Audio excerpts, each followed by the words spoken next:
నిన్న జరిగిన తెలంగాణ రాష్ట్ర అవతరణ ఉత్సవాలు కాంగ్రెస్ ఉత్సవాల లెక్క ఉన్నాయన్నారు ఎంఆర్పీఎస్ అధ్యక్షులు మందకృష్ణ మాదిగ.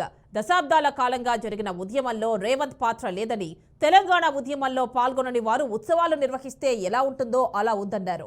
అసలు ఉద్యమానికి రేవంత్ రెడ్డికి సంబంధం లేదని అన్నారు. తెలంగాణ రాష్ట్రాన్ని సాధించి దశాబ్ద కాలమవుతున్న సందర్భంగా నిన్న జరిగిన ఉత్సవాలు, ముఖ్యంగా ముఖ్యమంత్రి రేవంత్ రెడ్డి గారి ఆధ్వర్యంలో జరిగిన ఉత్సవాలు అవి కాంగ్రెస్ నిర్వహించిన ఉత్సవాల్లా ఉన్నది. కానీ రాజకీయాలకు అతీతంగా, కులాలు మతాలకు అతీతంగా తెలంగాణ ప్రజలు జరుపుకున్న ఉత్సవంగా అది లేదు. అదే సమయంలో తెలంగాణ రాష్ట్ర ఉత్సవాలకు నాయకత్వం వహించిన రేవంత్ రెడ్డి గారు తెలంగాణ రాష్ట్ర సాధన ఉద్యమంలో అసలు తన పాత్ర ఏందో ఒక ముఖ్యమంత్రి హోదాలో చెప్పలేకపోయాడు.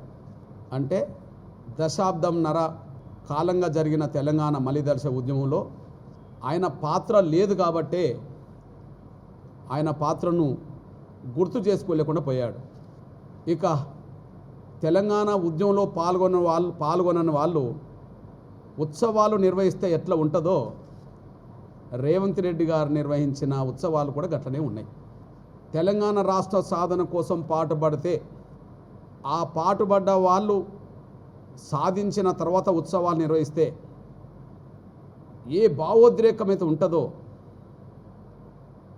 ఏ సంతోషమైతే ఉంటుందో అది నిన్న రేవంత్ రెడ్డి గారు నిర్వహించిన ఉత్సవాల్లో ఆ భావోద్రేకం కానీ ఆ సంతోషం కానీ కనిపించలే. దానికి కారణం ఆయన తెలంగాణ రాష్ట్ర సాధన ఉద్యమంలో ఆయన పాత్ర లేకుండా పోవడం దానికి కారణం. దురదృష్టవశాత్తు మనం ఎవరిని ముఖ్యమంత్రిగా చేసుకున్నామంటే తెలంగాణ రాష్ట్ర ఏర్పాటుకు ఏమాత్రం సంబంధం లేని, ఇంకా తెలంగాణ రాష్ట్ర ఏర్పాటు ఉద్యమం జరుగుతున్నప్పుడు అడ్డుపడే శక్తులకు అండగున్న రేవంత్ రెడ్డి గారు ఆయన ఉత్సవాలు నిర్వహించడమే మన దురదృష్టం, తెలంగాణ ప్రజల దురదృష్టం. ఇది నేను సూటిగా చెప్పదలుచుకున్నాను.